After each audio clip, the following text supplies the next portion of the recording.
Yeah, yeah, yeah. We recording? We're recording now. In 5, 4, 3, 2, 1. Jesus, Jesus. Babies, this.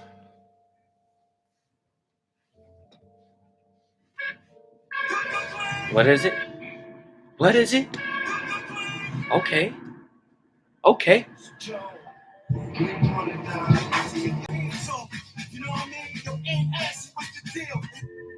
It's cause you already know. Now you see now, you done fucked up your method.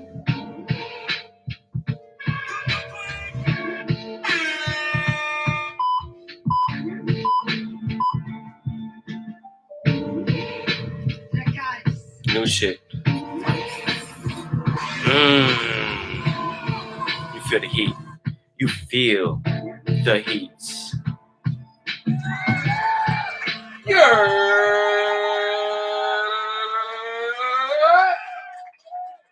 Y'all know what time it is.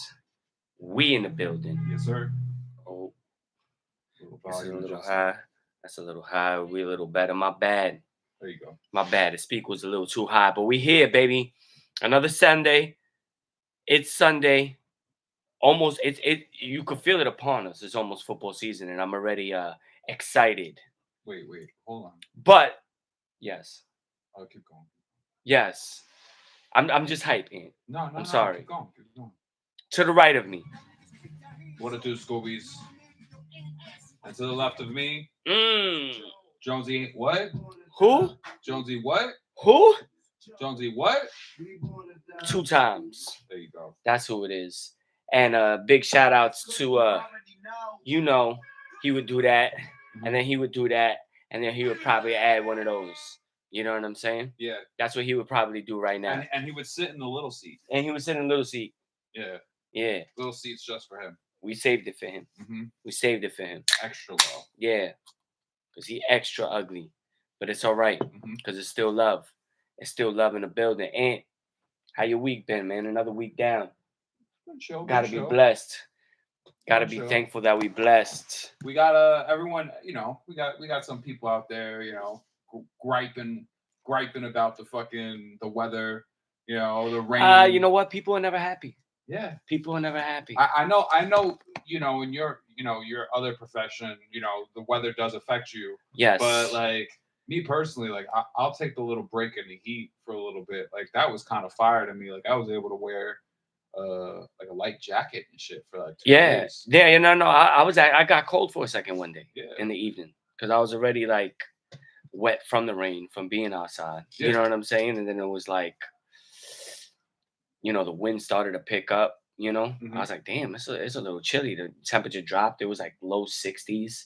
I mean, it was a good break. I agree with you. You know what I'm saying? Yeah. Because New York was on fire with the humidity, bro. Yeah, because it was a sweat box everywhere you went. It was a break. You know what I'm saying? Because now we're right back at it. Yeah. I mean, it's still August. You know what I'm saying? It's still the summer. It's not September, October yet. Where we get that, and then next thing you know, that's the last 70 or 80 degree day that you're gonna get for the next and then it drops down however many months. You know what I'm saying? So we got to be grateful for the time right now, man. It's a blessing to be alive, man. It's a blessing that you here, man. Facts. That we all here, man. And people don't ever forget that, man. Gratefulness is the key to happiness right there. Facts. Yeah.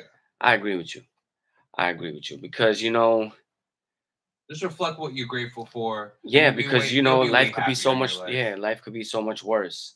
And because of that, it's like it's not really even worth it. Yeah, it's not even really worth it to get to that level or even take it to that level. Waste that energy. You know what I'm saying? Word. We only got so much. Facts. But if you don't know what you're listening to by now, man, I hope you should have because we had episode 152. Just climbing the numbers up, giving you this fire every fucking week. You know what I'm saying? Heat. Just heat. You know what I'm saying? Because that's what's gonna happen to you if you fuck with us. You know what I'm saying? You're gonna feel that heat. You know, but it's the Jones Hour, man. We live, man, every Sunday on the YouTube channel. You know, you need to hit that subscribe so you could call us up 347 blah blah blah blah blah blah blah. You got to be on the live to see that. You know what I'm saying? So Did you just crack the window open? no, it was open already. The window was open while the AC was on? Well, we had the curtain. Yeah. Thank you, Anthony, for pointing out the flaws in my life. But we're still here. We're still here. That I have to do, you know, sometimes you do dumb shit like that. All good. Thanks, man. But I was like, man, yo, he opened the window mad, like stealthy. Like nah, that's what I was gonna there. say earlier. I turned around, I was like, the window's fucking open. Like, how the fuck did he just do that shit? We need, you know, well, you know what? It's because we need the outside vibes. Yeah. We need to hear like an ambulance passing by or a person arguing with their significant other on the phone or something like that. Yeah. You know what I'm saying? Trying to get the dirty deets on everyone. Word. I see what's going on. Yeah. Yeah, man. Yeah. You know, that's probably something Macho Man would have said. Oh yeah. Get the dirty deets on everyone around the neighborhood. I'm the cream of the top. Oh yes, sir. I'm Premier. See that? Premier. That's it. I mean, living by that Macho Man life. Yeah, hell yeah, bro. Hell yeah, man. My man was a pioneer. He made a rap song dissing Hulk Hogan. You knew that? He made a whole album. Fire, bro. He had bars too. Macho Man had bars, man. And he played baseball for like the Cardinals. He played for like a couple of teams. He played for 3 years in the minors. Yeah. So he probably came up here and there and got a little start, a little game here and there. You know what I'm saying? I think single A and double A. Yeah, man. It's fucking Macho Man, bro. And he came into this wrestling life. His brother is the Genius. That's Lanny. The Macho Man name comes from him playing baseball. Like that was his nickname. Word. What an ill nickname. Yeah, that's fire. Especially back then, you had to be thinking like the Macho Man. Like this motherfucker's crazy. Ask about me, son. Yeah. Fucking ask about me, dog. You don't know who the fuck I am out here. Fucking stop playing, nigga. 70s baseball. Word, like dog. I'll leave it out there. Every game. Dude's probably getting yacked up. Word. Like, after the game with everyone, you know. And it's like, I'm a Macho Man. Hell yeah. And I was like, oh shit. Bag somebody shorty real quick. Yo, this dude straight straight violate. Like, yeah, this is what I do, bro. You don't see these guns. And it's crazy too, is that's what that motherfucker sounded like. Like he just played up his voice more, but that was like what he sounded like. Like if you listen to like his like interviews before he was a fucking wrestler, he sounded exactly the same, dude. Like, Facts. It's just less played on with all his shit, but that's his fucking voice. That's how he speaks. Yeah, like he wasn't even putting on for it. You know what I'm saying? Casual conversation still was the same. Yeah. He might have like lifted it up a little bit. You know, the weather in New York been crazy. Oh yeah, brother. Yeah. The humidity got me going. Like real high with him for a second. Word, with like definite pauses. Me going. You know what I'm saying? Like pauses to emphasize. Yeah. Rest in peace to him, man. That's not fire, by the way, John. He was the man. I tried, bro. You crushed that. I tried, man. I'm got balls, dog. Got balls, dog. Fuck that. That's it, man. I do the damn thing when I gotta do it. But yeah, R.I.P. to the God. R.I.P. Macho Man. Rare to see a wrestler like him. It's random that we brought him up, but yeah, nah. You know, it's the fact that his name is still brought up that's what makes it official. You know what I'm saying? After all these years and whatever, you know what I'm saying? Whatever have gone on behind the scenes or whatever, it don't even matter. You know, he's everlasting. He was still a G. Yeah, he was still a G. So love to him. Yeah, and I love like he kind of like faded into the mythos. Like I feel like the Hulk Hogan kind of like fucked up his shit. You know, like too much lying publicly, just saying this, like I don't know if he's going senile or some shit, But like, no, what he did, he should stop doing interviews entirely. No, he makes up stories so much about shit that he doesn't need to make up. Mm-hmm. And it's like, yo, bro, you are considered the greatest wrestler to so many people. You know, you do not need to make up a random story about some shit. You want to know why? You want to know why? It's because on and off the wrestling scene, he has gotten in trouble with what he says or what he does and everything like that. Yeah, he puts himself in stories he wasn't even involved in. You know what I mean? And then like when he gets like cross-checked by other wrestlers, he backpedals. Mm-hmm. You know, but there's like shit that he just like perpetually just lies about over and over and over. Yeah, again, bro. You know? Yeah, bro. And like, damn, bro. You know, like you kind of fucked up your shit there, Hulkster. You know. Mm-hmm. I don't think. But what I'm saying is that he's at a point where if he passed away, you know, God forbid, but if he passed away, like people wouldn't consider him the same way that they would have considered him like 10 years ago. Yeah. Or but 15 years ago. But I mean, he made it clear when he won that defamation character case. You know what I'm saying? No, absolutely, but completely unrelated to his cases. I'm saying, like he just makes up random stories. About shit that he shouldn't make up, or puts himself in situations where he wasn't in that are fucked up situations. And it's like, why are you saying that you were with this wrestler before they fucking died, and you had this conversation with them? When the people that were with them clearly say that you were nowhere near them, nor did you have a relationship or talk to that fucking individual in the first place. Right. You know what I mean? Like a bunch of random shit. Facts. Or like said that he fucking was offered the George Foreman grill. Like you know, first. like and first, and the person that like did the PR and the person that made the George Foreman grill were like, no, dude, like we made the George Foreman grill with George Foreman like in mind, like no, we came to George Foreman going, would you be able to do this for us? And you were never in question. Right. You know, like what are you talking about, dude? Yeah, well, you don't want to know how he do that because he has to still stay relevant because people already know there's so much now internet and everything out there that everybody knows like the kind of person that he was. Like he didn't really, want to give up certain things or put other wrestlers over or take L's or things like that. You know what I'm saying? Acting like a baby in the fucking locker room. That was his main MO. That was the MO for him. That he was a fucking baby. Mm-hmm. You know what I'm saying? So it was like shit like that. But damn, we just started the whole first 10 minutes of the show on wrestling. It's all good, bro. Turn it up, man. SummerSlam just happened anyway. We could just say that, you know. Yeah, we missed it last week. Yeah, I know. We forgot. But Roman Reigns is back. It looks like he's going to side with the Usos. And it looks like it's going to be, bloodline versus bloodline where one part of the family is going against the other part of the family. Like Jacob, I think his name is Jacob Fatu. Like he's a talented wrestler. You know what I'm saying? Mm-hmm. He's new in it, so you see like the storyline leading up to this, you know what I'm saying? Yeah. It's kind of like they're taking a piece from the NWO when it kind of split between like the outsiders and then the regular shit where one had the red and one had the white. Explain it though. Like the split is what? Like you're saying that I'm just talking about the faction. No, I'm saying the family splitting.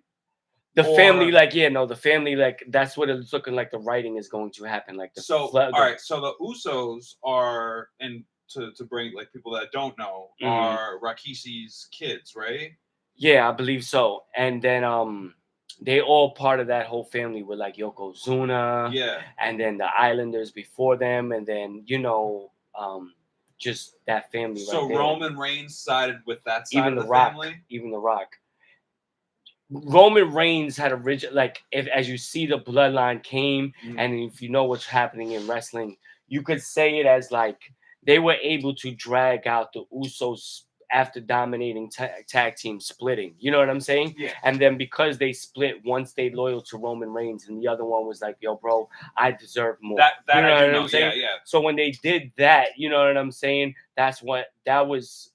It kind of like ended with them just like, man, you're still my brother. I love you. Yeah. You know what I'm saying? Which was to break kayfabe. I think it was like kind of like a push, like a singles push for them, right? Yeah. Like, to like make sure they're not just tag team. Like so that they could prove they're singular wrestlers by themselves. Yeah, win the United States title, win the Intercontinental title, yeah. both of those things and things like that. You know what I'm saying? But one-sided with Roman Reigns. But when Roman Reigns lost to Cody Rhodes, like we haven't seen him since. That was like at WrestleMania. So now it's SummerSlam. So we're talking about from like March to August or something like that. Yeah. That we haven't seen one, and then Homeboy came back. You know what I mean? So family break most likely or some shit. Yeah, no, he probably earned the vacation. Like he was been the champion for mad long. Yeah. He was over 1,000 days the champion or some shit like that. So he had to he deserved what he got, you know. But this return in the SummerSlam, like and as you see in so like the NXT, which is a offshoot, like the development offshoot. Like the development, it would kind of like be the minor leagues of baseball, like the minor leagues of wrestling, where G League, where they're developing these wrestlers here that could finally make a push in the main circuit of like Raw and SmackDown. Yeah. You know what I'm saying? So the Jacob Fatu is kind of like from that. You know what I'm saying? And that he was doing some things and was finally able to prove or show like his talent, like the way he be flair. Like he's a big dude, but he still be doing some like really acrobatic shit. Yeah. You know what I'm saying? And like he's had his faction with other kids that had come up. I wish I'd be able to explain this more with that shit, but no, but like talking about their family though. Yeah. Who I'm guessing that's Fatu's son, right? Yeah.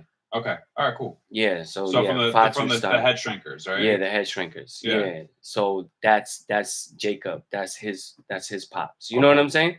So that's what I mean. Like, and then he had other homies from when he was in the NXT that was coming up that was part of the family too. You know what I'm saying? So like since Roman disappeared, like the story has been like bloodline lives on. He can't handle his battles.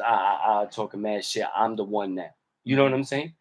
That's what Fatu been saying, and then that's to do with like the braids, or like he got like long like kind of like braided up hair and shit, right? Yeah. I got like the shit underneath his lip. Yeah, exactly. All right, cool. I know what you're talking about. Yeah, he got the little tattoo like that shit. So he's wilding.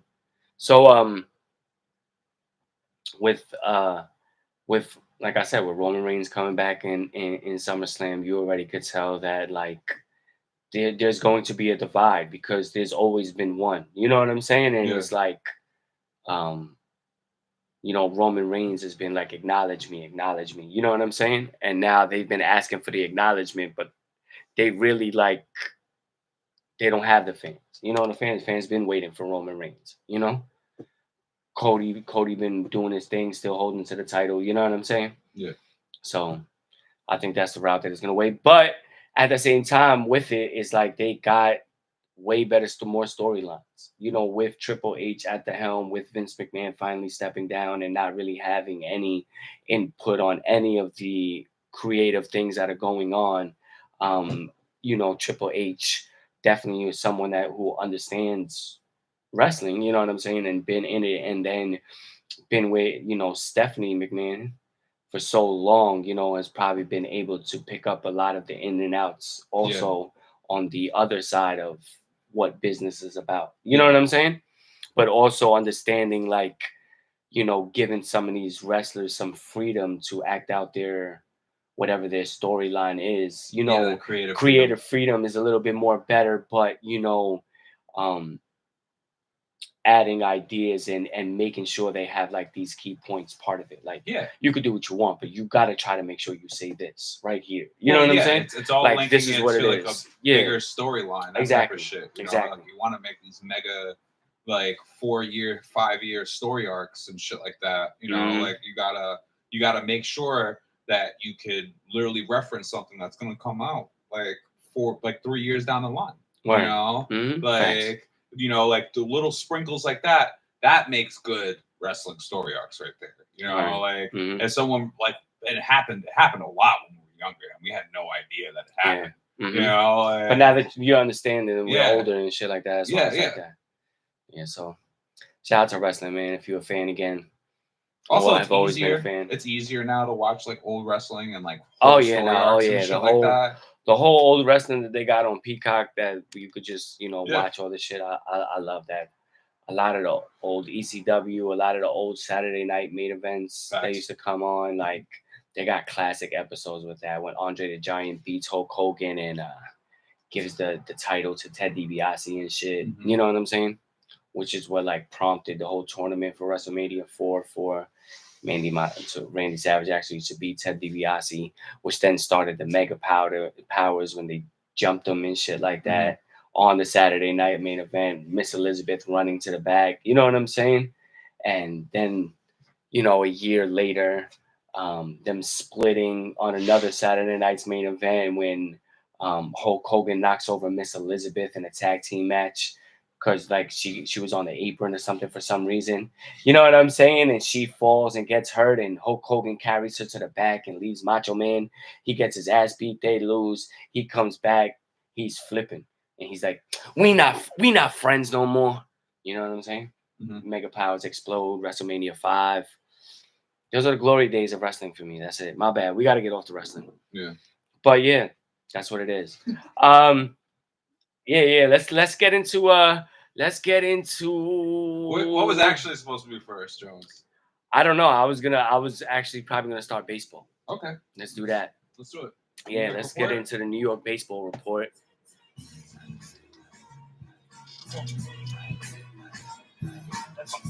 You already know New York baseball report, Mets and Yankees coverage, sponsored by us truly, and you're welcome. You're fucking welcome. You're fucking welcome. I think we got to start with the Mets this week. You know what I'm saying? Let's do it. They are in the fucking mix. Mm-hmm. They got lucky with an Atlanta slump, 5-6 game losing streak and whatnot, where they was able to start one day this week with the same record. They was both 60 and 54. But outside of that, they had one earlier in the month as well. Like they lost everyone. You know, like the fucking Braves. I fucking hate the Braves, but I'm happy right now. Oh yeah, no. So I mean, it was like I said, man, they lost 6 in a row. You was able to capitalize. You played against some teams that you was able to beat, you know, and handle business with that opportunity. Tied. But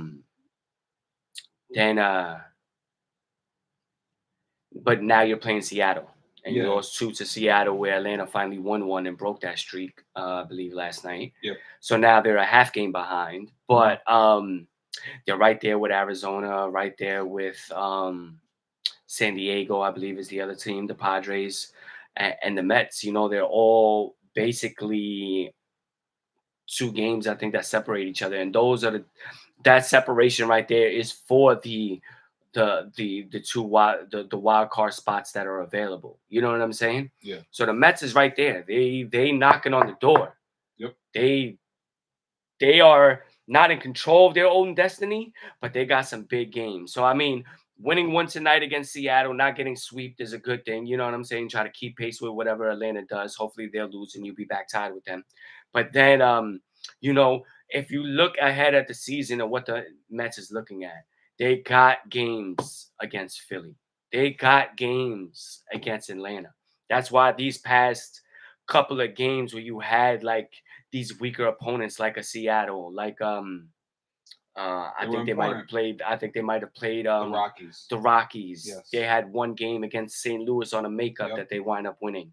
And then they had against some other teams that, you know, got like that you were supposed to beat. And that's why you was able to do that. But Seattle was also supposed to be in that conversation, and you're not able to do that. But at the same time, it was a crazy road trip, you know? They did cover about 8,000 miles. I don't know if this. I don't know. I mean, Seattle's doing all right? I'm sorry. Oh no, they dropped behind the Astros. Yeah, no. The Astros been on the come up. I'm just saying, they're like half a game behind the Astros right now. What's their record, Seattle? Huh? What's the record for Seattle? It's 62-56. Oh, so they have basically the same record as the Mets. You know what I'm saying? They're right there almost with the same record. So it's like, even though that's a team that you got to step up, you got to win. That's what I'm saying. They got to win today. We're 61 and 56 right now. Yeah, so they're half a game ahead of you, but that's only on one game in the loss in the win column. So you could make that up. You could actually make it up right now, and that would be that. Even though it's two different leagues, but the reality is really like these important games that are coming. Like I said it last week.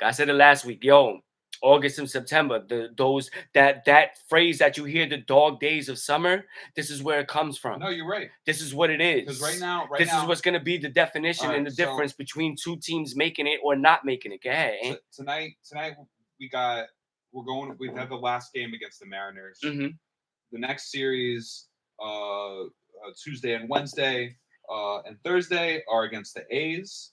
You got to smack Oakland. We got to smack Oakland. Yep. And then we have a 3-game series against the Marlins. We got to smack the Marlins. Yep. And then we face the Orioles, and then we face the Padres. Mm-hmm. So like we got so you got to these. Go ahead. No, that's two of the best teams in the league right there. Yeah, again, but you have two of the worst teams. Right before that. And that Padres series, considering they are also in the NL. That's second playoffs. Place. Yeah, they're second place. In the wild card. Yeah, no, that's the wild card implications. You beat that, you could probably flip flop them. Yep. You know what I'm saying? You take that series or even a sweep or if possible, you're gonna be able to flip that. So it's like Mets right now, bro. It's crucial. Every game is crucial for them. Everybody needs to step up. Forget what happened with Senga. These Grimace socks, bro. These Grimace socks. What's that about? Yo, it's all about the Grimace, bro. It's like Grimace life. Sure. You don't know what that is, bro? I don't. Yo, this whole streak started out of fucking Grimace throwing the first pitch of the game. Oh, bro. That's right. That's right. I forgot about that. All that right, is correct. We live by the Grimace life, all right? Yo, talk to him. We literally got Grimace at games distracting the fucking other team's pitches and shit. Because they're not fucking ready. That's some New York shit. They ain't ready for Grimace, That's New York bro. shit. I mean, what is he, McDonald's? Yeah. Yeah, fuck McDonald's, but let's go Grimace, man. Like, let's go Grimace. We can't fuck with that processed food. I don't eat that shit out of necessity. You know what I'm saying? I fucks with McDonald's. I'm not saying that I ain't like it, but I just know what it is. That's why I try to avoid it. You know what I'm saying? Absolutely. It's just that sometimes when I'm wherever I'm at during work and McDonald's is the closest thing. Well, yeah, let me get that 10-piece extra large. You know what I'm saying? Word. Supersized. They don't even got supersized no more. What the fuck happened to that? You don't need that shit, though. No, but I'm saying I just felt cool saying it. Like, yeah, let me get that meal supersized. You know what I'm saying? Like, yeah, nigga, this nigga's hungry. That's what you know what I'm saying? That's how they got you. Yeah, no, but I was hungry and I enjoyed it every single time. But then now it's just fries, now it's just small, medium, and large. Like, yo, like, where's my options, bro? For real. Contradiction in that, bro. Nah, bro. Yeah, because the large is not even really large.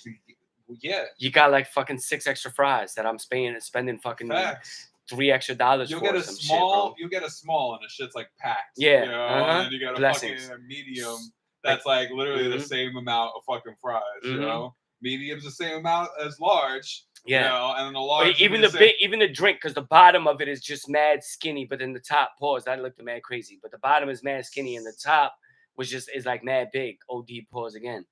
Like, but that's what they try to serve you to drink. You know what I'm saying? Just all right. Consider you're gonna keep saying pause. All right. Just it's because because I'm envisioning the way the cup looks. I don't envision shit. All right. No. But when I described it, we lost 2-0 immediately. Yeah, wow. Bro. My bad on the live. Yeah. Don't fuck with me then. Stop talking about your thickness and shit. Those words never came out my mouth. Well, that's what you're talking about. No. Yeah. I was talking about the base and the top. That's what you said. Nah, I said the lies. That's exactly what you said, dog. No, the lies that they try to sell us. Yeah. They're making it think that it's large, but it's not really large. Yeah. It's a medium. Word. Niggas do that every day, though. Niggas do that every day. It is what it is. Back to it. Mets killing. You know what I'm saying? Mets killing. Well, they're not killing, but they're on the come up of killing. They are 500. You know what I'm saying? Above 500. They, like I said, I got distracted for a second, but they gotta like play who they are. Like Lindor got to keep on being Lindor. We gotta hang in there. Nimmo got to keep being Nimmo. Alonso, whatever you could get from him is a plus. And if you have to play him, then that's it. But you know, we got a wacky, weird ass fucking team. Okay. And I kind of like it. No, they ain't got no quit. We're in a lull. Like this is the worst hitting offensive production since the 1920s or some shit. It wasn't even in the 20s. Oh, you just mean in general in baseball? No, I'm not talking about the Mets. I'm talking about the MLB in baseball, in general right now. Yeah, I don't even know. So Could be. Everyone's in a lull. And then out of nowhere, we're fucking putting up fucking 10, 13 points a fucking game. Yeah, like it all fit. It just like we just figured it out. That's what I'm saying. That's the thing about baseball. Baseball, like in a basketball game, there's back and forth. Mm-hmm. Like everybody goes on a run. Mm-hmm. That's what it is in baseball for the entire season, though. Yeah. It's not one game. You know what I'm saying? Yeah. You might play 10 in a row. You won 8 of them. You know what I'm saying? Yeah. All at home. Then you go on a little road trip for only 6 games. You win 4. You come back, get a sweep. You know what I'm saying? And then after that, you lose 10 in a row. Yeah. You could easily lose 10 in a row. Like, yeah, we was killing. We got too comfortable. Some quality teams came in. We lost 10. You know what I'm saying? And then now, 2 weeks later, you was 500. So now in the last 20 games, you're just 10 games below 500 because you lost 10 and then won 500. And then what happens after that? You win another 8. You know what I'm saying? It's like that. That's what baseball is. That's why it's such a long season. That's why even those games in them series that you played in May against a division team, thought you didn't matter when you lost all 3 of them, but they come back and matter. They come back and matter at the end. All I know is that we scratched it. It's all numbers. Baseball is all numbers. We scratched at it and fall's just around the corner. So word. You know, I'll take it right now. I like it. I like it interesting. You know. Yeah. No, but shout out to the Mets, man, for doing their thing, bro. I think it's a good thing that they're able to do that, and hopefully they could keep it going for the remainder of the season and make themselves, do something. How do you feel? You want to we'll switch over to the Yankees? Yeah. All right. So how do you feel about your position right now in the standings? What do you guys like? I think we're still. No, I think we had taken over first. Half a game behind? No, ahead. We took over first for a second this week. Let's see. Right now, I think you're half a game or a game behind. Let me just check the standings. Yeah. No has time for that shit. We a game behind. 70 and 48, 69 and 49. Mm-hmm.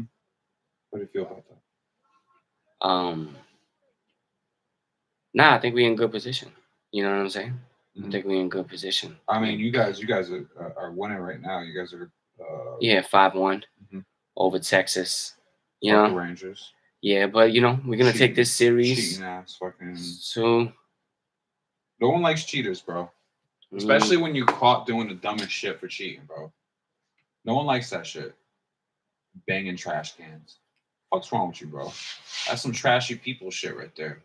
Yeah, so trash people think about banging trash cans, dog. No one. What you doing? Yeah, keep going. Nah, facts. Nah, but I mean, Yankees have been handling their business though, because since we got what's good? Johnny in the building. What's popping, baby? You already know. Catch it live, man, on the YouTube, the Jones Hour, and you can fuck with us. You could call in, all that hype shit. But after we took the 2 losses from the Mets, which y'all gave us a spanking all year, swept us this year. I gotta give y'all love for that. You know what I'm saying? To the Mets for doing that. But we've won every series since then. We won 4 straight series. Looks like there's about to be a 5th today when we beat the Rangers. It's already the bottom of the 6th. We at home. Then we got 3 against the White Sox. Even though it's in Chicago, they're the worst team in baseball. Then we got to play Detroit. We're going against a Central run. Cleveland is real nice. They're one of the best teams in the AL, but they coming to New York to play us. And then so is Colorado. And then we're going to end the series against the Nationals and the Cardinals. So it looks like from what I see, these last 20 or 30 or so games that we have left, bro, we in control. We could do a lot. I don't know. I should actually look at Baltimore's schedule. It sounded like you had that in your chest. What? That whole monologue. I don't know for word, but it seems like you opened it up and it just went. And you know what? Yeah. That's how I do. That was fire. Word. Yeah. Oh yeah, you see. Oh wow. Yeah, we and now we look at Baltimore. They got a way harder schedule. Even though they're about to play 2 games against the Nationals, which is a team that we're also going to play in these last games. But they got to play 4 games against the Boston Red Sox. They got a 4-game series at home at Boston. But Boston, they're above 500. They're looking for a wild card, so they're going to be playing. Then they got 3 games in New York against the Mets. You know what I'm saying? Which the Mets is also a team that's going to be trying to win. You know what I'm saying? Then they go and they have another 4-game series against the Astros at home, the Baltimore Orioles. Then they're flying to the West Coast to end the season on the road against the Dodgers and then the Rockies. Okay. You know what I'm saying? So they Dodgers, Astros, Mets, and Red Sox. That 4-series stretch is going to be big for Baltimore. We don't have a series stretch. We don't have a stretch like that of quality teams that we're playing the Yankees at the end of the season. You know what I'm saying? Yeah, I mean the only one would be the Red Sox. I mean that would be the only. I mean, and the Red Sox have been doing good right now, right? Yeah. No. Yeah. They've stepped it up a little bit. Yeah. No. The Boston is they 6.5 behind us, but they 61-54. We 69-49. We 20 games above 500. Yeah, so they're still above a 60 win. Right No, our toughest series is going to be against Cleveland. It's going to be against Cleveland. Detroit is under 500. We should beat them. Chicago is under 500. We should beat them as well. We're going to play Cleveland, who's 68-49, looking to try to compete for that best record in baseball, maybe for that home field. So they're gonna be a team that's quality that's gonna be going against. We play the Nationals, who are 11 games under 500, and we also play the Rockies, who are in last place, 43-79. Basic 43-75, tied with the Marlins for the worst record in the National League and perhaps baseball. No, I think that's Chicago. But like we got a way easier schedule with the Yankees. You know what I'm saying? But these games, like when I said these games matter, it's because it's the truth. These games do matter. And you can't take it like, oh, we're playing Colorado today. These should be easy teams. Not like as if Colorado is not gonna come to fucking New York fucking city and chill in the fucking Bronx in Washington Heights or some shit. Get a taste of that good Dominican food and loving, and not act like they want to have a good game here. Facts. Like, what do you think? Yo, dog, you just made a valid point right there. Like, what? For every Dominican player. Yes. Team, what? Bro. Like Colorado? They made it to Colorado. Yeah, they probably got good bud. Dog. They got good shrooms or something, but you can't do that every game. They probably got a shorty here. They probably, they got like a couple of food spots fuck with.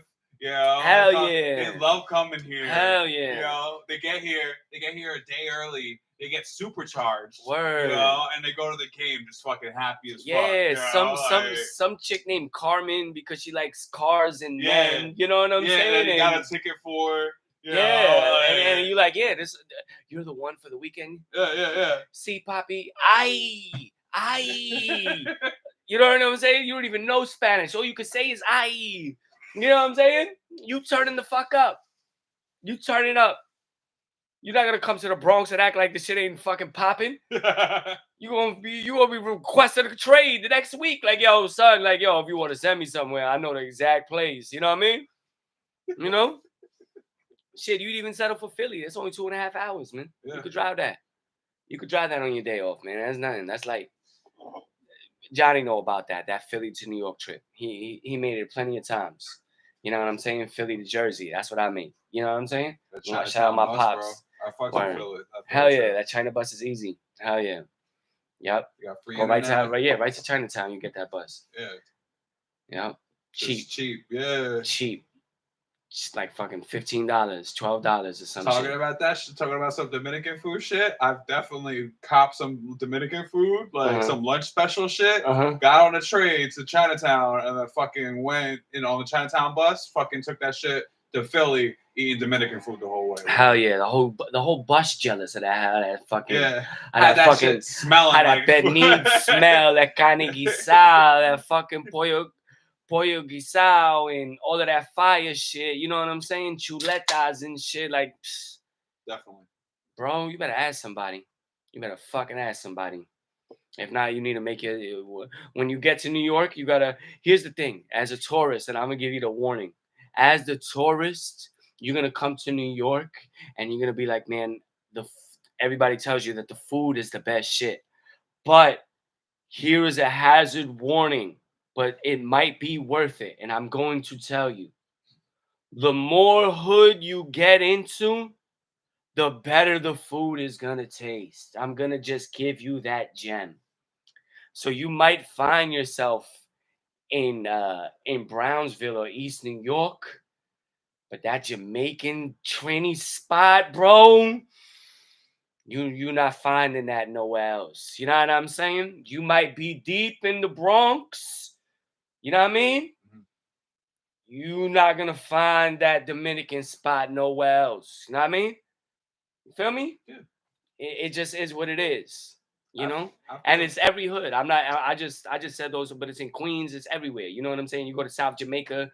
You know what I'm saying? The beef patties in South Jamaica by the Kali block. There is lines Mhm. for it. Lines. It's not a joke. You're gonna But get you gotta doubles, go. you You gotta got when 50 says Southside Jamaica. That's where you gotta be at, bro, to get it. You know what I'm saying? So I'm sorry, but like that is fair warning. That is the truth with New York. You know what I'm saying? You feel me? Yeah, I get this question a lot too. I deal with a lot of tourists and shit, you know, and I'm like, as a native New Yorker, I usually speak like they constantly ask like, oh, What's a good place to eat at? Yeah, and shit? Because everybody dog, says that. They come to New York. Everybody every says day, that. you Everybody says know? that because And I'm like, what do you the want? food everywhere else is like is fucking trash, bro. It's trash. Facts. Chinese pizza, bagels, the shit that New Yorkers take for granted. Everywhere else, they don't got it, bro. Yeah. You're not going to there. First of all, their barely's a bodega. But if you happen to run into like a 7-Eleven, they don't got a bacon, egg, and cheese. They don't got a toasted butter roll. They don't got none of that. They don't. I mean, they're making They something similar, but they won't. people in California, until more and more New Yorkers moved over there or get a different feel. Into a California person, if you went there and said, "I want a bagel with cream cheese and jelly," they would look at you like, "Wait, you put jelly on your cream cheese?" That's how real it is. It's different. That's how real. That's different. That's normal shit. I know mad people that used to get that in the morning on going to school back in the day. Cream cheese and jelly on a bagel. That's it. I'd get butter and jelly. I've gotten that on a bagel. Nobody knows that. You know what I'm saying? Real life shit, bro. I mean, they essentially most of the water. I mean, It's all the water. It's all the water. But yeah, it's no, just, we're talking about the bread, but uh-huh. when all right, so they started doing it for pizza, you know, but like they've always done it for bagels, like since Cali became Cali, like there's always been Jewish people there. There's Jewish people there. There's bagels there. You know? No, they have bagels, but it doesn't taste the same. No, I mean it's not as good as they are. Though that's how it started in the first place. Is just shipping buckets of fucking water. Oh yeah, no, they still do that, and that's how they make their bagels. I could tell you right now that there are places in California that ship their water and say they have New York style pizza because of it. Yeah, you know what I'm saying. And there's other ones that say they have New York style pizza, and I've never tasted it. Not so much, bro. When I go to Cali, I'm not gonna go and get a bagel. Yo, it's weird. I went to Cali. And I'm not gonna lie, I went to a spot like on Sunset. Yeah. They claim New York style pizza, but like, bro, a pie was like 8 slices, like $35. Yeah, fuck that like shit. You got some fucking nerve. You know what I'm saying? Fuck that shit. Like pizza is supposed to be a cheap fucking on the go food. You know what I'm saying? All right. Well, all right. So we went off into another tangent. No, this is the New York Life Report. Yeah. You feel me? In Cali, I mean, I'm never gonna get a slice of pizza. No, I did. I lived there. I wanted to try it. And also, my pops is telling me like this place was not that bad. I was there on the Sunset, like, you know, just being a tourist. I was like, yo, we gotta eat something. We've been walking for too long. We went and got that shit. It was all right, but it was thin crust. I devoured that shit. It wasn't nowhere near like pizza's utilitarian. Mm-hmm. It ruins when someone tries to be artistic and artisanal with fucking pizza. Like to extravagance or just a pompous fucking amount, you know what I mean? Like if they're fucking snooty about the shit, go fuck yourself. I'm good on that. Yeah, you know, it's not that serious. It's like you got a group of people moving your furniture. Go grab a fucking pie and a bunch of water bottles for those motherfuckers. You know what I mean? Like on top of it. Exactly. It's utility. You slightly hungry and you in the middle of the street or whatever, and you're walking down the block. Stop at a pizza. Go get a slice of fucking pizza. It's it's utility. It's never a fucking for me. Like it's the same thing. You're trying to feed a bunch of kids. Go grab a fucking pie of pizza, bro. Like you feed a fucking bunch of kids. You know, like for me, I was like. I mean, the times changed. Not to stay too much on it, but the prices is not the same. But back in the day, like if I left the house and I knew I only had $5 on me, there was not another thought or option in my mind that I am getting 2 slices of pizza and a soda. Yeah, with that $5. You know, no problem. It's so sad. Or even like a chicken wings with French fries and a can of soda. Yeah. For the $5 in the Chino spot. Oh, you know what I'm saying? Like that lunch special right like there. That's it. You know what I'm saying? You was getting each for like the $3.50 for the slices, and then $1 for the soda or 75 cents. Like that's what it was, man. That's what it was. But I'm saying in general though, like they view it as if you're gonna be like in a $40 to $50 price range for a pie, I'm good on that, bro. I don't want to even touch that. Yeah, you're trying to put some like crazy extravagant shit on the shit. I'm good on that, dog. I don't need that. My favorite, you know what my favorite pizza pie is? Regular fucking slices of pizza, bro. I don't know about you. Pepperoni. A pepperoni. I'm a pepperoni lover. Second favorite. All right. But like regular fucking slice, bro. Like put whatever seasoning you want on that shit. I know you're good on these seasonings, but like, I mean, I can tolerate some extra cheese on that shit. Some spicy fucking like red flakes. Yeah. Dog, you crush that shit, dog. Yeah, I know I've had that I don't mind the red flakes. I just not something I normally. But you know what I'm saying though. Yeah, no, it's cool. Like, when you get complicated with it, then you fuck it up. Yeah, you know, like the reason why it's famous. The reason why it's famous is because it's convenient and it's fucking delicious, and you can find it everywhere in New York. Like, and they're all competing with each other. So we're at a point where these motherfuckers have mastered the fucking craft. All right, and it's just like, who can slightly make things crispier or make it like more meltier or whatever, or the marinara sauce is better or whatever, you know? You know what I mean? Like it's just all about tweaking at this point, you know? Yeah. No, you're right. You're right, bro. Well, what can we do? What can we do? You know what I'm saying? All I'm saying is I frown that shit. If I'm gonna be in Cali, I'll like if I'm gonna be in the Bay, I'm gonna get a fucking burrito. You know what I mean? Like a burrito was invented in the fucking in San Francisco. Like, I'll eat burritos all day, bro. They got the best burritos in the world over there. Yeah, actually, I'm not mad at that. You know? Yeah, we went to a good spot that it was like a happy hour, but they had like the fajitas and shit. I was like, yeah, that's what I want, bro. Yeah, it was good money. Shit came out sizzling on fire. I was like, oh, that's fire. Yeah, the Mexican food's crazy. Like, I mean, if I'm in LA, dog, I'm definitely getting Mexican food. Just regular Mexican food, like street cart tacos. Hell yeah. I'll do that. I get the rice and the beans and all of that shit. All the same shit. Like, that shit is good. Run that over and over again. I'll eat that shit. Breakfast, lunch, and dinner, dog. Hell yeah. You go to a breakfast, like, if they're good, they're gonna be there 24/7, bro. They'll make you breakfast tacos in the morning, bro. Like, I'll be back tomorrow in the morning, dog. This shit's fucking fire. Yeah. First thing. What time you open? Yeah. And if you never had a breakfast taco, you fucking up, bro. Yeah, man. Get it together. You fucking up. Some eggs and bacon, maybe some potatoes on that shit, some papas on that shit, bro. I'm not gonna lie, bro. Good. You know what I'm dying to try to do that I seen it as a picture on the internet? What? Like a pancake one. Where it's like the pancake is the fajita. Like the not the fajita, but the wrap thing, like as the tortilla.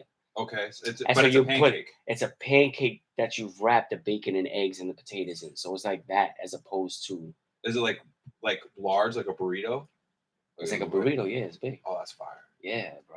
It's like a pancake breakfast wrap. That's some fat boy shit. Yeah, hell yeah, son. With like fucking dipping syrup sauce. Oh, syrup dipping sauce. Sign me up. Sign me the fuck up. Yeah. I'm there. What time? Like I said, what time you open? Yes, I'll be here. Thank you. I fully support anyone burritoing any format of food. I'm into it. You know, you get sushi burrito. I'll crush a sushi burrito. I know you don't like sushi. I don't, but I feel you. You saw those cotton candy burritos? I didn't. Yo, they have cotton candy burritos. They stuff with a bunch of candy, dog. Fire. Yo, that shit looks like it's gonna kill you, but I'm into it. You get me stoned enough, I'm crushing the shit out of that. Crushing bitch. it. Fucking crushing that shit. Yo, make anything to a fucking burrito. You just literally made. That's groundbreaking.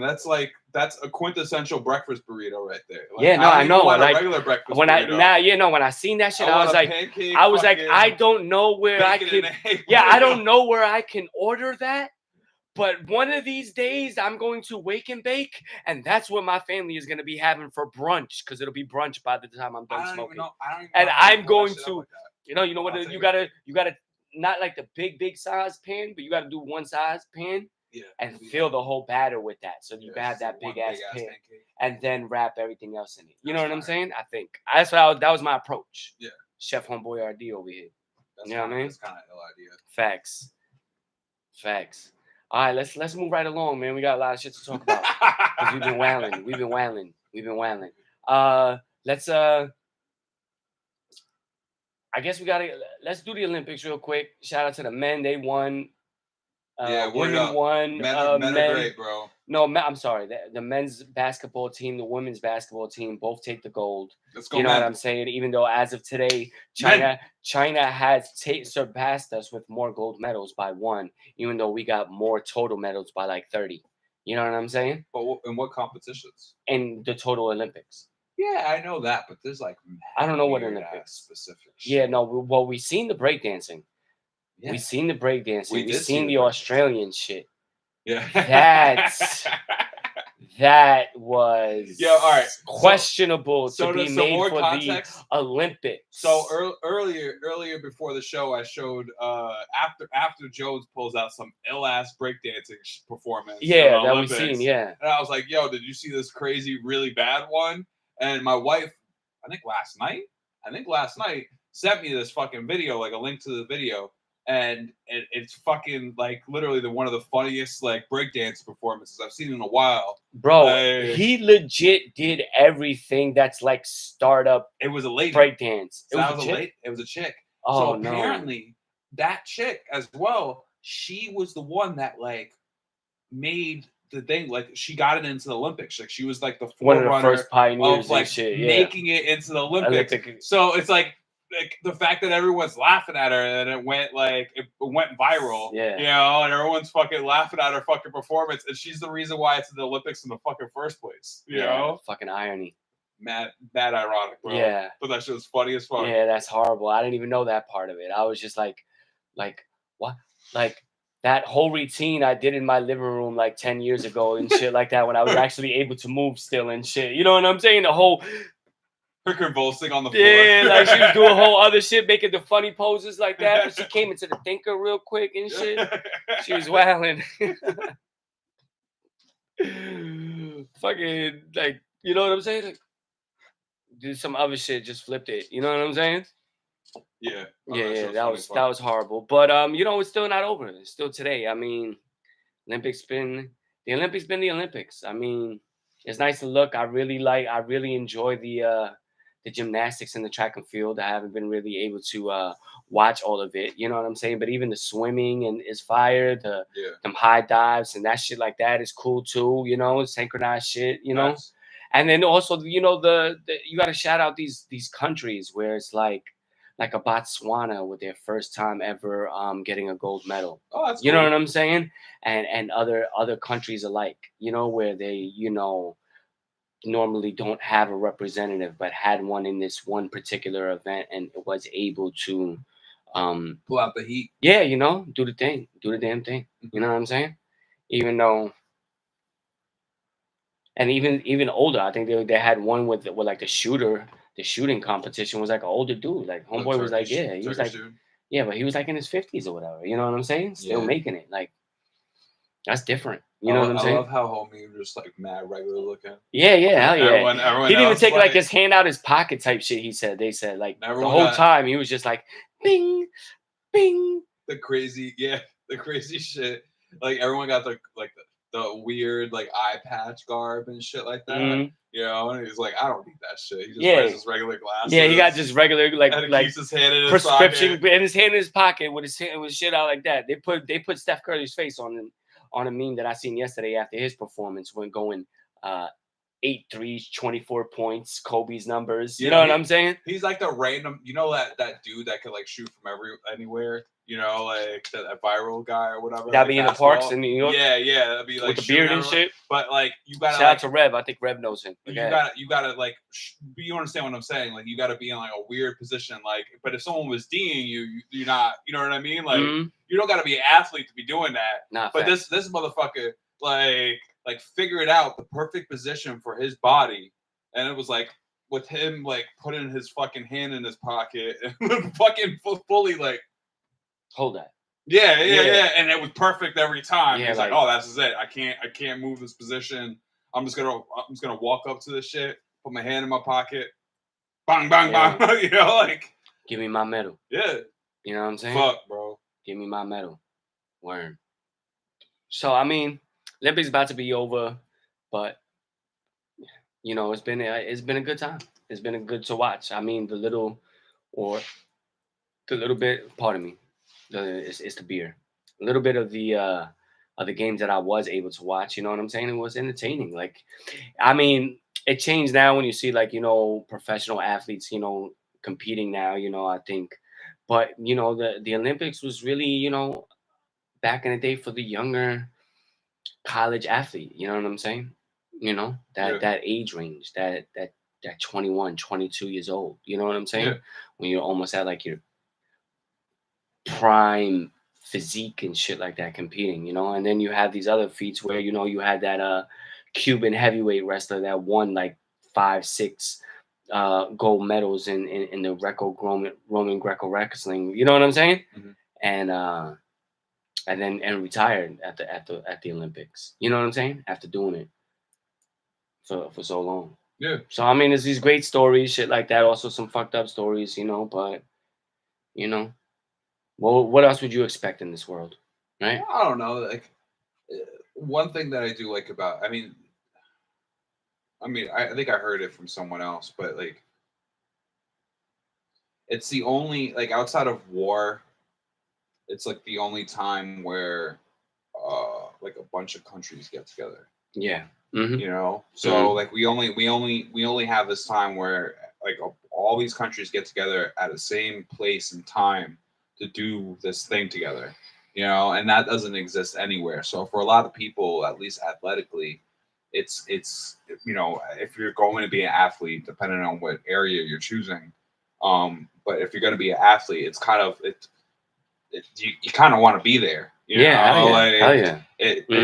Because it's the world. Yeah, it's the entire world. You know what I'm saying? Everyone's watching. You know, like when you finished in second or third place and be like, oh, you only got the bronze, bro, but I got the bronze out of the world. Yeah, I'm the third best in the world right now at this event. Honestly, it's probably way easier to watch it internationally than it is over here. You know, we have like, you know, like nothing against it, you know, nothing against NBC, but NBC has always had the contract for the Olympics. So you have to watch NBC, and then even now it's even harder to watch NBC now. Like NBC, Peacock, and like all. Well, you know what it is, because now that they have these contracts, and now like, not to go off on a tangent, but now that they have these contracts, and now there's so many apps that are there.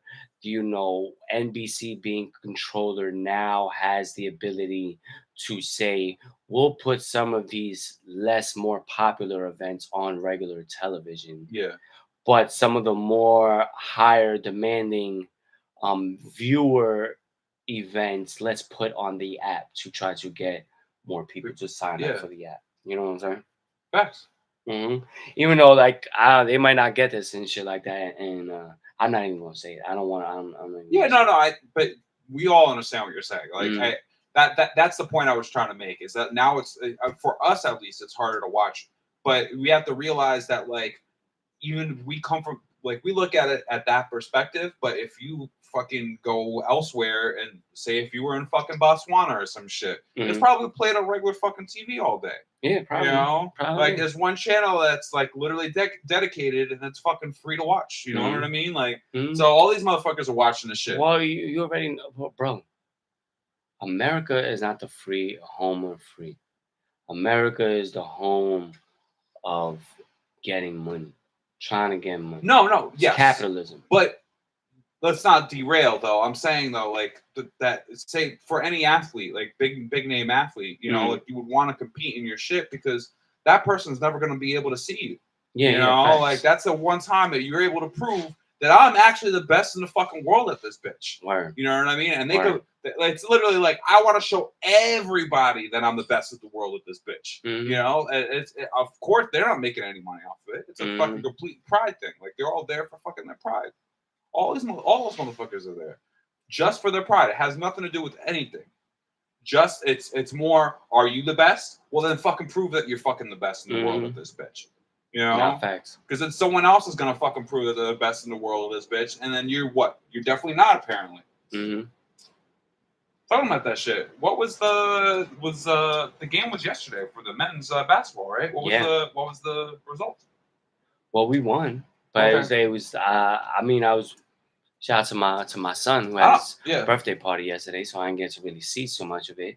But I know Curry went off, crazy shooting in the last 2 minutes. It was a close game. We only won by like 2 or 3 points. Maybe 4 the most, like 97-93 or something against a France team, which also we got to give some props to France. Like they competed against the U.S. in both the men's and the women for the gold. You know what I'm saying? So, I mean, you know, France making some moves up in the ranks of of basketball players. You know what I'm saying? Let's hope we'll see some of these people that were on this team actually represent in the NBA besides like the Wemby, the Fournier, the Gobert, you know, the people that we know, but maybe some of the other players that are there, you know, could do some things. But yeah, so I mean, Steve Kerr was on the record after the game, like, oh, Devin Booker was our unsung hero. You know what I'm saying? Also, there was a lot of like question marks as to why like Tatum wasn't getting no burn. I don't understand it. You know what I'm saying? Yo, bro. Like it was some like weird shit of like something he said or something he didn't want to wear or I don't know. I seen a couple of things where like some of them were like Nike or I think there's a lot of like politics involved. Well, a lot of politics. Outside of politics, dog. All right, it has a lot to do like all right. Thankfully, you have Steve Kerr, you know, who like we saw with Embiid. You know, like Embiid didn't get any burn. And the reason why is because Embiid doesn't work without Embiid having the ball.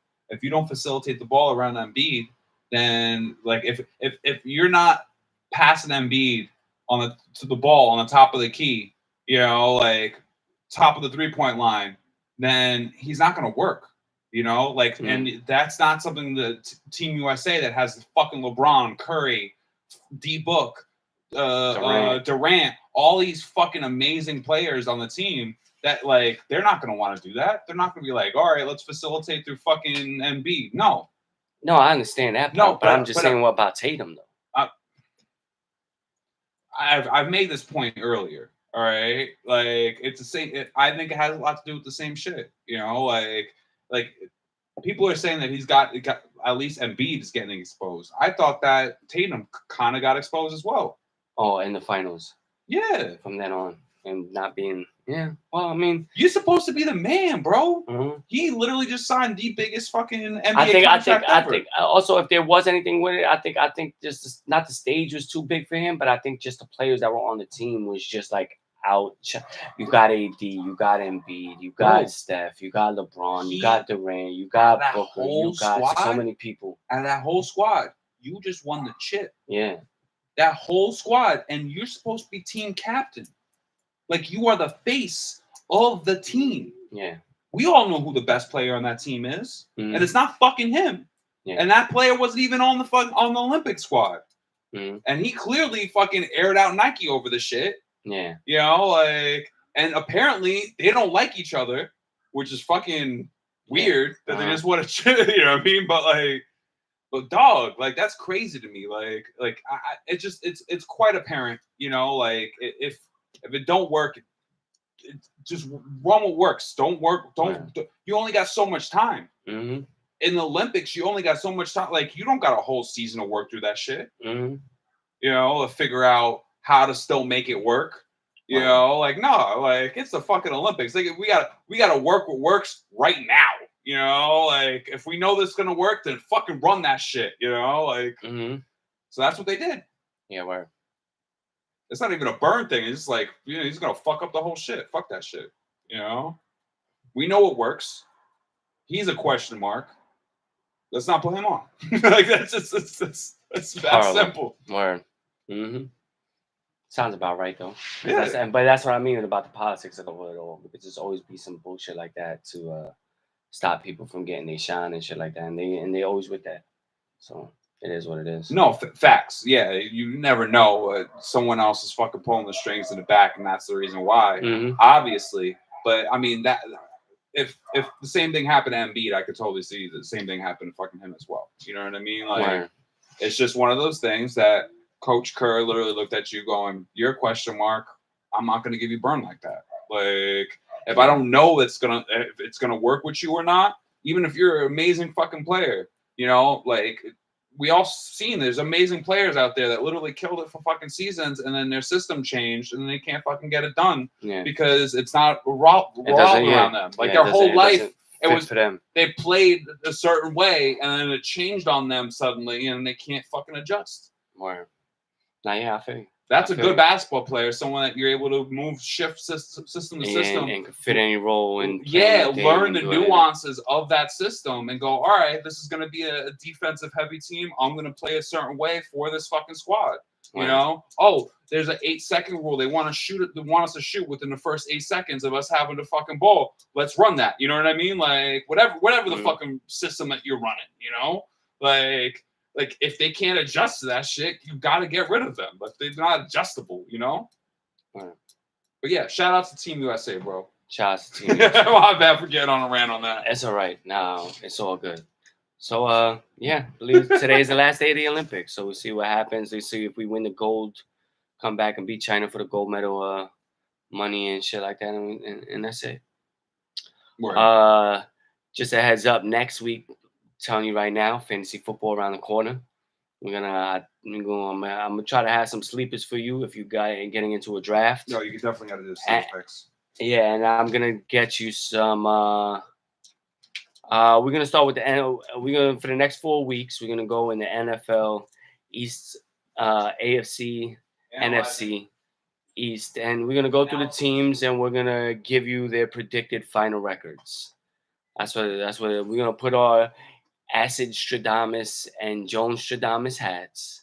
You know what I'm saying? And we're gonna predict what the final records for each team will be for the next 4 weeks, and then as a conclusion, let you know right before the season starts who will be in the Super Bowl with our picks and who will win. So be on the lookout for that. Football's upon us or coming soon, and it's going to be exciting to prepare for that because I love football. Giants and Jets got a lot of question marks, and both of them really are spearheaded at the quarterback position. You know what I'm saying? Can Aaron Rodgers still be Aaron Rodgers? Can he stay healthy for a full season? And can he be the difference for what looks like a real good roster on paper for the Jets to actually make some moves in a division that is very competitive between the Dolphins and also the Bills, even though they lose Diggs, and then a team like the Patriots who they've struggled with for so long that you can't even count out, even if they are at the bottom of the standings. And then the Giants is also with a lot of question marks in the quarterback position. I mean, still 5-6 years later, it still is Daniel Jones start? And it's going to be, this is it. You know what I'm saying? And it's going to be more than just the performance by numbers. It's going to what's going to be equivalating to actual wins. You know what I'm saying? Because every week is that important. You know, so if Daniel Jones um, doesn't even get you the 8-9 wins that could be possible, still below 500, still fumbling the ball. The reason why you're not um, being competitive with other teams with a defense that looks like really really good and could be a top 5 top 10 defense in football, based on what's there on paper. You know what I'm saying? So we could see what happens with that. But like I said, not going to get too much into it right now, but all of the question marks between the Giants and Jets are surrounded by the quarterback play of one, Aaron Rodgers, and two, Daniel Jones. That's the end of that. Yes. Should we get into the new segment? No, we should actually do hip hop first. Or what? No, we should do your Game of Thrones. Oh, Hot D. Hot D! Grand finale! Or better yet, finale.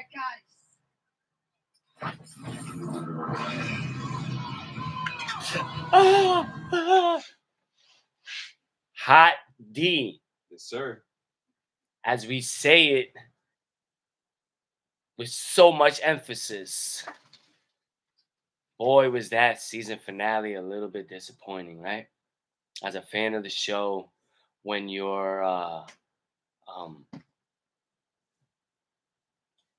following for as long as we've been following, you know what I'm saying, and watching every week, big Game of Thrones fans seeing the first spinoff of what seems to be many, paint this picture of what happens.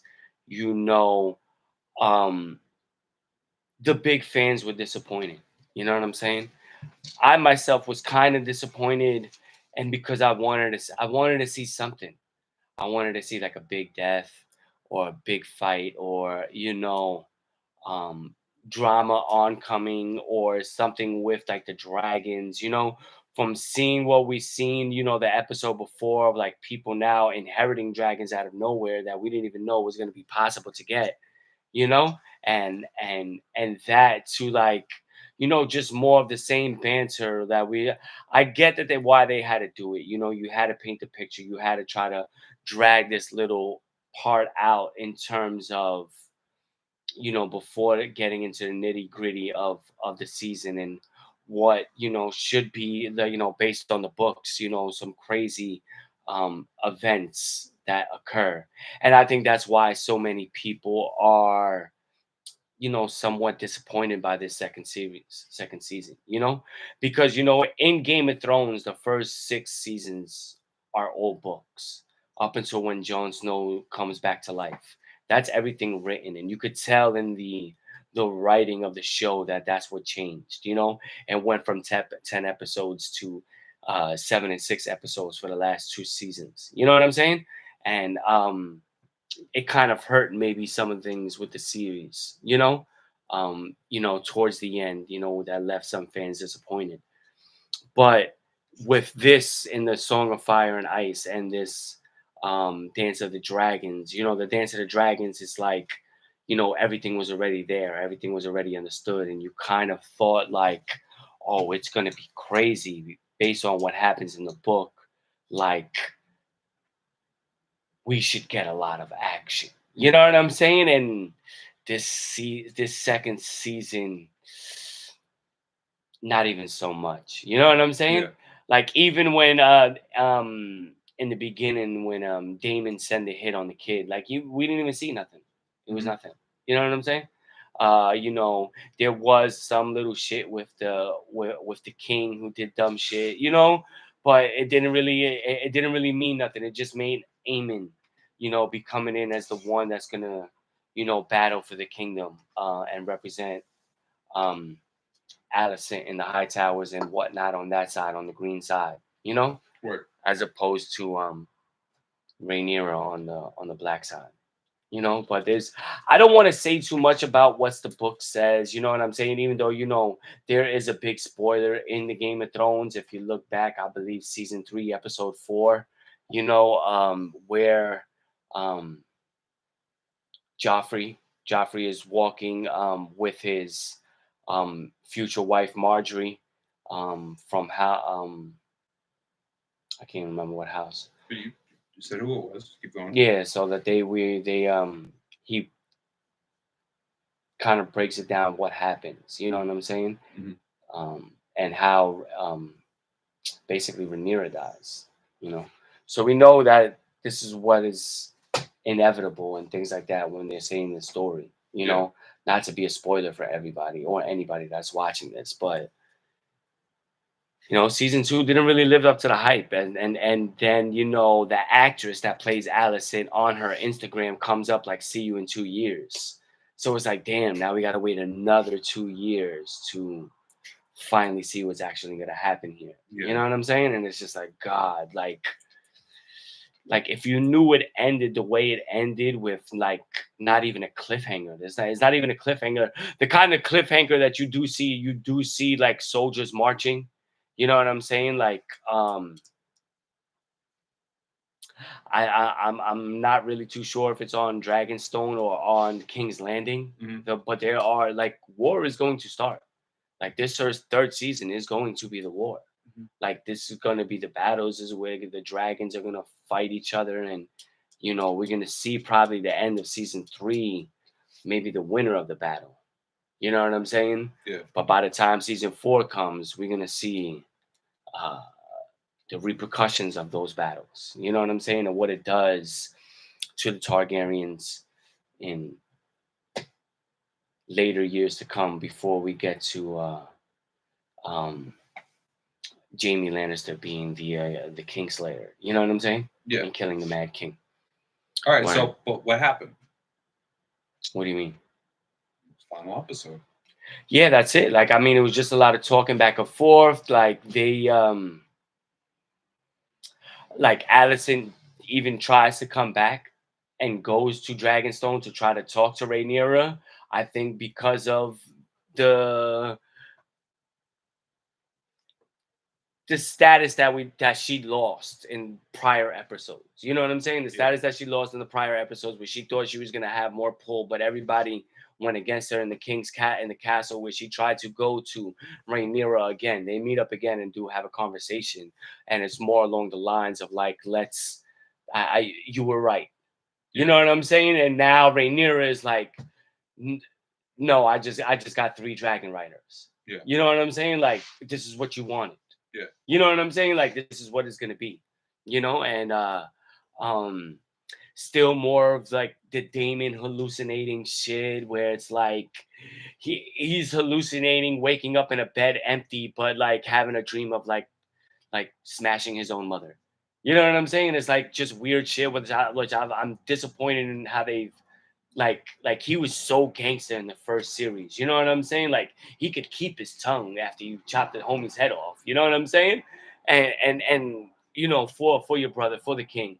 And this is what it is. Like you're chilling with fucking like Samwell's ancestors. You know what I'm saying? You over there in that crib. You know what I'm saying? Yeah. Just trying to hold fort. You know, like I get it. You need that area and shit, but like what the fuck, bro? Yeah. You know what I'm saying? Like, what are you doing already? Like, you're supposed to be the man. Like, we supposed to be seeing you wild the fuck out. You know what I'm saying? You left your wife. She was desperate. You know what I'm saying? That she had to ask everybody in the town if you could ride my dragons and shit. You know? Aemon,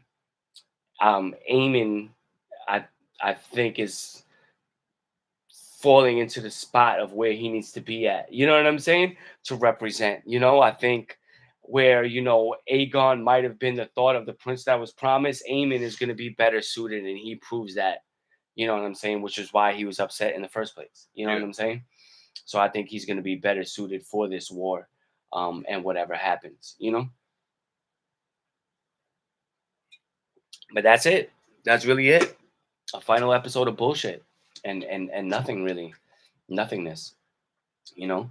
I mean, there are I forgot homie's name, but there are the introductions of like Stark people, other Targaryen people, like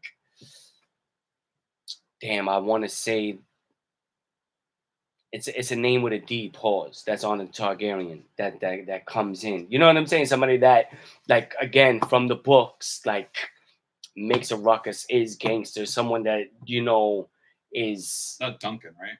No, I don't think it's Duncan. It's like Darren, Mm. Darren Targaryen or some shit like that. But like from what I know in the books, like he was somebody that was like a vital piece, and now it's like finally we see him now. Yeah. You know what I'm saying? Like also like someone like Stark representatives, even Baratheons. You hear that name also talked about in this episode and shit like that. You know what I'm saying? So it's like, oh, that's a little cool. We're gonna see how they're gonna play their parts in the sides of this war and shit like that. But that's it. That's the end of it. Season 2 in the wraps of Ha! D! House of the Dragon Season 2 breakdown. There you go. You already know, because I've been breaking down every episode. Yeah, we know. It will be. We got it. Don't worry. And gonna bring it together for y'all. Y'all gonna love it. All right, so now we have the new. Wait, let's close that door real quick before I turn the the camera over. Oh. If we could do that. I'm sure I don't fuck anything up there. Yeah. Perfect. So we got the new. Oh no. We gotta move that a little bit. On the live. We got a new and ongoing segment of the week that's going to happen. And it's the vinyl of the week. We're being seen right now. Yeah. We'll figure this out moving forward. Where things need to be. Yeah. Because this whole arm is in the middle of the Oh, the actual record itself? Yes. For the live? Yes. Well, how do we... I don't know. I was trying to find a way. We would have to take it off.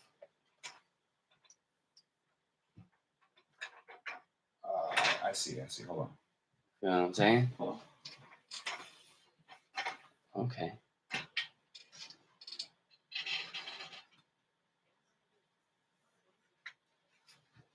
Real quick. Hold that real quick. Vinyl of the week, baby. Vinyl of the week. I'm sorry for the technical difficulties. It's the first time doing it. But Ant, like I said last week, has an extensive vinyl collection of some of your not just favorite hip hop albums, but just albums in general. And he is the best to break this down. We got it. No, the other way. There we go. Perfect. All right. And now we gotta adjust the main camera.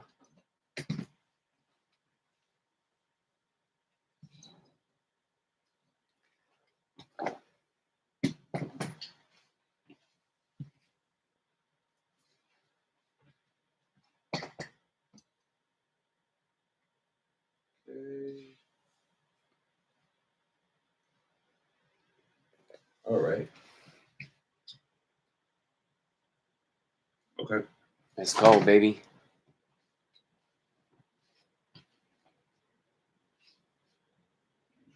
Good.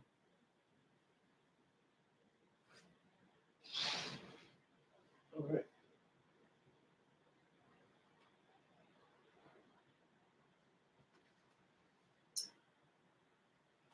Oh yeah.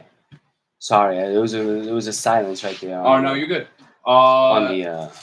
So for this first video, or first album review, we were going to start with Camp Lo, Uptown Saturday Night. Woo! 1997 release. That in many ways gets overshadowed by all the other phenomenal 1997 releases. Yeah, of course. We will get into some of these albums later on as we go through the segment. Some of them being Harlem World by Mace, which will be definitely a future segment. Superfly, by Missy. Yeah. And also Life After Death by Biggie. Facts. 3, you could say arguably some of the best hip hop albums to ever be released. But in my eye, this album never got enough love, never got enough attention, and is like definitely, if you were trying to talk about early independent music releases, this would definitely be a highlight. Where we were filled with a bunch of major label releases that did really well, this would be the hip hop independent release that crushed it. Where same in the same year, you also had KRS-One that dropped an amazing album. Rakim dropped his the 18th Letter was also 97. A lot of if you were even going backpack with it, there was a bunch of other artists that were crushing at the time. So they had a lot of competition. This album only went gold. And in terms of now, that's good. Yeah. But back in 97, everyone was going platinum. Yeah. So unfortunately, this album never got the love or recognition that it should have. And I wanted to use this first episode as kind of one of those things that I would like to tell a story. Okay. I never knew about this album. I didn't know about this album until I was in probably definitely old enough to drink. So I would say in my early 20s. So I would say probably, 2010-ish. And I look at how beautiful the genre is, where you could find fucking gems and be like, what the fuck's this song? And then someone go, oh, this is Camp Lo. And you're like, what the fuck's Camp Lo? And you go home and you look on the fucking internet and you find Camp Lo and you find this album and you go and you listen to it and then you don't turn it off because it's a fucking amazing fucking album, And it's one of those rare occurrences where I was kind of dumbfounded that I've never heard of this fucking album before. Word. And I'm at that time, I thought I knew a bunch of shit. I thought I knew almost everything, And then you find something so simple as this album, because it's not some major underground. It's not Children of the Corn. Yeah. You know what I mean? I knew about Children of the Corn and I didn't know about this album. Yeah, word. So if you're talking about releases and artists and this Geechee, what is it? Would it be Sonny Chiba and Geechee Suede as the duo as Camp Lo? They never got enough love. This one's the Camp Lo. We also got the 45 over here. I take care of my albums incredibly well. We're gonna see this moving forward a lot. I usually put my shits in master sleeves and make sure that there's no static or it keeps your shit nice and fresh. But this is one of my favorite albums. If I was starting an album collection, I would definitely recommend this as one of the top 10 albums to get starting wise. As a hip hop head, I really do feel that this that Lucchini or This Is It in general, or this album only needs one fucking goddamn soundtrack. You put this song on a soundtrack, everyone's gonna want to cop this album. Right. I guarantee you, this album will go gold all over again. Sell out. They'll repress the shit and crush the shit, and then it'll be in the popular fucking. It's just as a single, Lucchini is one of the best singles in hip hop. In hip hop, yep, I believe that. It was that song that even that I heard. I remember. It's funny that I remember hearing back in the day, and in '97, I'm not nowhere near the hip hop fan that I am. You know what I'm saying? 97, I'm more just getting in touch with hip hop as it is, and then moving into the Bronx and then being more exposed to it, that where I was like, word, Yeah. But hearing that This Is It song and damn, what is this? Never heard of it. Everything like that. Didn't know. The 97, you're if you had the internet, you had bread. So I didn't have that. You know what I'm saying? So I wasn't able to Google or America Online or any of that shit. You know what I'm saying? Online, yeah, whatever it is. You know what I'm saying? AOL was a thing. People paid for that shit. Yeah, I didn't have none of that. I didn't have none of that chat rooms or whatever they was doing. So I was. Jones had a stack of fucking 10-day trials and Yeah, shit. yeah, hell yeah. All them little CD-ROM shits that you would get. Yeah, hell yeah.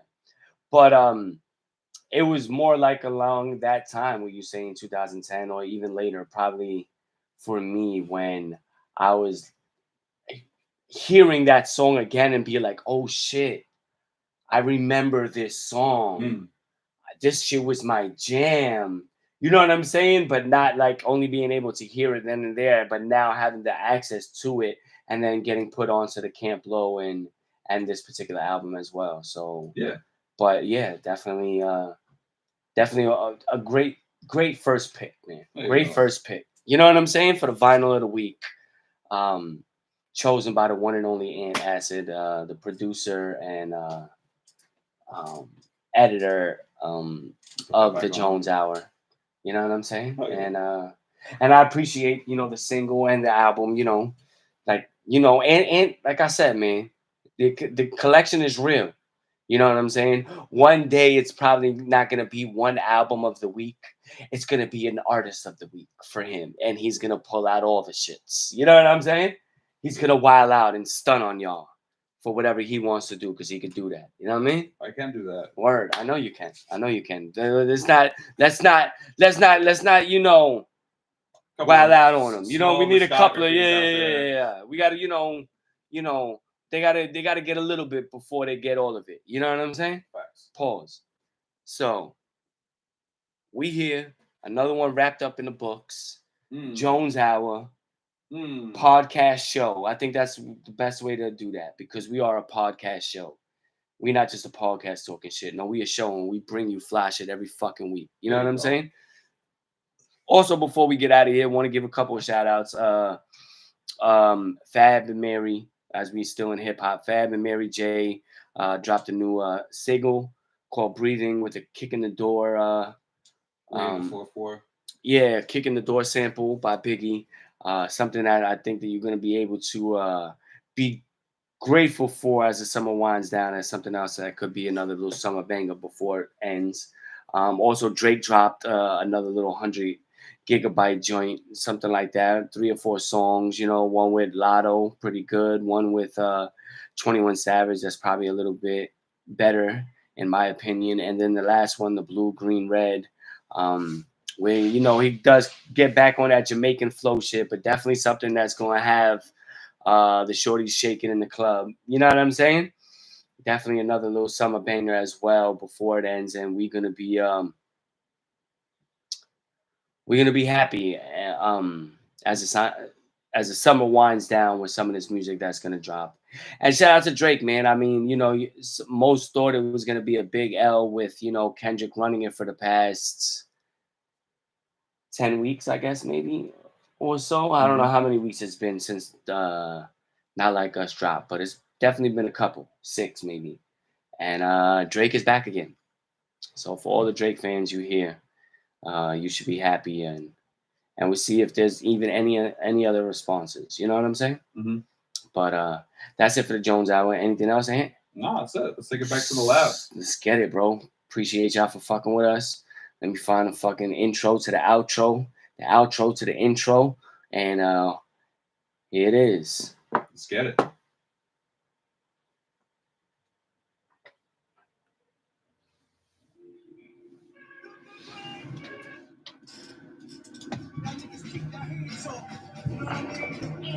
What's the deal? Just listen to that.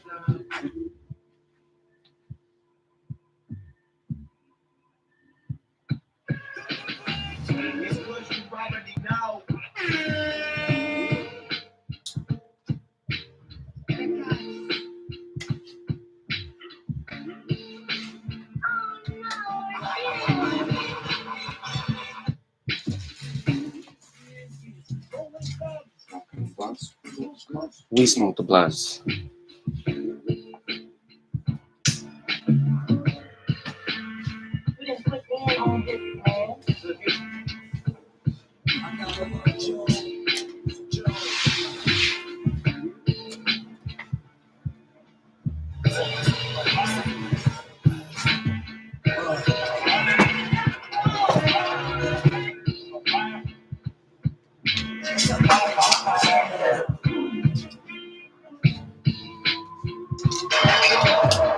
Got to bring up key features.